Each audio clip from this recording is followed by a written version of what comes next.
Apabila kita melihat situasi saat ini yang sering dirasakan anak milenial ataupun Gen Z yang cenderung memiliki diri yang tidak stabil atau pelin-pelan, Ustaz. Contohnya beberapa saat mungkin merasakan ingin menikah yang menggebu-gebu, mungkin sesaat takut untuk menikah, beberapa saat melakukan hal baik yang wajib menurut agama serta sunnahnya, namun terkadang juga goyah dengan imannya. Pertanyaannya, bagaimana cara menemukan makna kehidupan di era modern seperti ini, serta bagaimana Islam memandang konsep self-love and self-improvement yang banyak dibicarakan soal ini. Sama izin lagi ya Kak, bagaimana memberikan pemahaman kepada orang tua ataupun mama yang sering menanyakan bab jodoh. Mumpung ada mama saya di sini. Oh, ada ibunya di sini. Oke, ya. Keinginannya berubah-ubah dalam waktu yang singkat dan ekstrim banget. Tiba-tiba pengen ngafal Quran. Tiba-tiba pengen umroh. Besoknya pengen ke Seoul. Berubah drastis dari Mekah ke Seoul. Gimana? Pertama, teman-teman, niat itu ada dua. Ada yang namanya khawatir.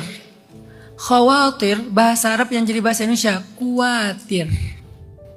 Aslinya khawatir. Kha dan to. Cuman kan kita susah bilang kha ya. Apalagi to, jadilah kuatir. Walaupun maknanya beda. Apa itu khawatir? Dalam bahasa Arab, khawatir itu artinya niat yang berubah-ubah. Pengen ini, besok pengen itu, lusa pengen apa lagi, lusa pengen apa lagi. Banyak banget keinginannya dan berubah-ubah, nggak pernah netep. Itu namanya khawatir. Itu nggak jadi pahala. Sedangkan niat yang jadi pahala namanya azam. Jadi ada kata azam. Fa'idha azamta. Kalau kamu sudah berazam, apa itu azam? Niat yang kuat. Pengen jadi hafiz. Mulai deh merintis ngafal Al-Ikhlas dulu, Al-Falaq, An-Nas, Al-Kafirun. Walaupun Al-Kafirun ujungnya agak bingung nih. Muter aja la abdu mata abdun wala antum abidun nama abud wala ana abidun abidun wala antum abidun nama abud wala ana abidun abatum wala antum abidun nama abud wala ana abid. Muter aja di situ. Kalau ternyata dia meninggalnya pas dia baru selesai juz amma, juz 30, tapi dia berazamnya 30 juz, maka pahalanya menghafal 30 juz. Karena kenapa? Innamal a'malu binniat. Tapi niat yang mana? Niat yang azam, bukan niat yang khawatir. Bedanya khawatir tuh nggak dituangkan dalam bentuk ikhtiar, cuman pengen doang gitu. Kalau azam sudah ikhtiar, cuman nggak berhasil.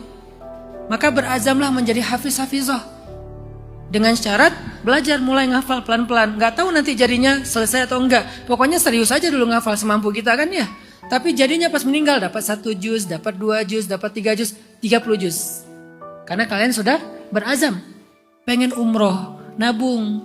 Sebulan 100 ribu, sebulan 1 juta, sebulan sekian. Nggak dapat nih hajinya atau umrohnya, apalagi haji gitu kan.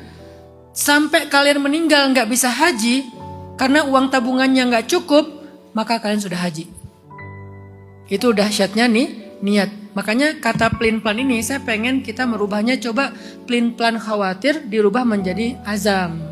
Bedanya apa? Azam itu sudah jadi ikhtiar, udah dilaksanakan walaupun belum sempurna, walaupun belum selesai, tapi udah dilaksanakan semampunya. Apapun kebaikan yang kalian inginkan, lakukan dulu aja. Jangan tunggu siap, ideal, jangan, lakukan dulu aja. Kalaupun gak jadi tetap dapat pahala yang utuh 1. Kalau jadi 10. Jadi kalau kalian hafal Quran 30 juz, jadi 300 juz.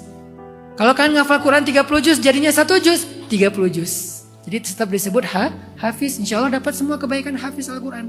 Begitu juga amal-amal yang lain. Pengen qiyam, pengen tahajud. Udah disiapin segala macam. Bahkan sebelum tidur doa, ya Allah pengen tahajud, bangun-bangun duha. Udah tahajud malam itu. Selama kalian serius. Udah nyiapin ini, nyiapin itu, alarm sampai 10. Terus tidurnya lebih awal. Kemudian gak terlalu kenyang sebelum tidur. Udah sholat sunnah dulu sebelum tidur. Doa ya Allah bangunkan tahajud. Tapi qadarullah bangunnya duha jam 9. Tahajud. Pengen baca Quran 1 hari 1 juz. Sibuk banget. Udah baca nih dapat 2 lembar 3 lembar. Tapi karena kedistract dengan berbagai macam amanah dan kesibukan. Hari itu 1 juz. Itulah dahsyatnya niat azam. Jangan khawatir. Kemudian apa sih makna kehidupan dalam Islam?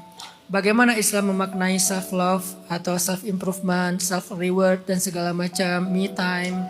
Sebetulnya itu ada pembahasan khusus ya di sharing time tentang masalah self love. Semoga suatu saat kita bisa bahas lebih dalam. Tapi ringkasnya adalah semua itu ada haknya. Setiap persendian kita ada haknya. Sampai Nabi mengatakan setiap persendian manusia itu ada hak sedekah. Jadi kita harus memberikan haknya masing-masing. Sedekahnya tangan kita apa, sedekahnya pikiran kita apa, sedekahnya mata kita apa, semuanya ada haknya. Baik dalam bentuk amal soleh maupun dalam bentuk reward, kayak istirahatnya. Waja'alnal laila libasa. Kami jadikan malam itu sebagai pakaian. Arti pakaian itu rehat. Ya ayyuhal muzammil, ya ayyuhal muddathir. Itu kan bab-bab self love, self reward, me time. Apalagi nanti self improvement. Nanti Al-Quran mengajarkan kepada kita bagaimana cara kita untuk meningkatkan kapasitas diri kita, meningkatkan value diri kita. Itu ada banyak sekali pembahasan tentang itu. Tapi singkatnya adalah Islam menghargai hak setiap segala sesuatu. Hak orang lain, hak keluarga, hak diri kita, bahkan hak orang yang kita benci sekalipun atau musuh kita sekalipun. Apa hak dia? Adil. وَلَا يَجْرِمَنَّكُمْ شَنَآنُ قَوْمٍ عَلَىٰ أَلَّا تَعْدِلُوا. Jangan gara-gara kalian benci sama satu kaum maka kalian berlaku tidak adil kepada mereka. Itu hak mereka, apalagi diri kita sangat dihargai oleh Islam. Bagaimana cara menjawab orang tua yang suka nanya jodoh kapan nikah? Setelah punya anak, setelah menikah kapan punya anak? Setelah punya anak kok nggak mirip sama kamu? Ada aja pertanyaan. Saya gampangnya anggap pertanyaan itu sebagai doa. Begitu ditanya, alhamdulillah didoain. Makin sering ditanya, makin sering didoain. Dan jangan terlalu hard feeling. Ketika nanya kayak gitu, nggak selalu maksudnya nuntut, nggak selalu maksudnya itu marah, nggak selalu maksudnya membandingkan. Kadang maksudnya khawatir, saking sayang, jadi nanya. Sama kayak saya ke anak misalnya. Udah makan kak gitu. Karena saya pengen, biasanya kan kalau bapak tuh nanyanya makan ya. Udah makan, uangnya cukup. Kan gitu kan pertanyaan-pertanyaan bapak-bapak lah ya. Itu tuh bukan karena saya pengen mengaudit dia. Ketika saya tanya uangnya cukup kak, bukan mau audit. Bukan saya mau dapat laporan uang kemarin gimana laporannya. Bukan, khawatir aja. Jangan-jangan dia diam-diam uangnya gak cukup. Jangan-jangan dia belum makan. Jangan-jangan ini. Jadi coba lihat dari POV orang tua. Karena saya juga orang tua, sering banget orang tua itu agak bawel karena khawatir, karena sayang. Tapi orang tua juga harus mengerti. Jangan sampai kita terlalu sayang bikin anak kita gak nyaman. Dua-duanya harus sama-sama saling mengerti. Tapi dari POV anak, lihat itu sebagai kasih sayang. Lihat itu sebagai doa. Insya Allah gak akan jadi baper karena itu. Allahu a'lam.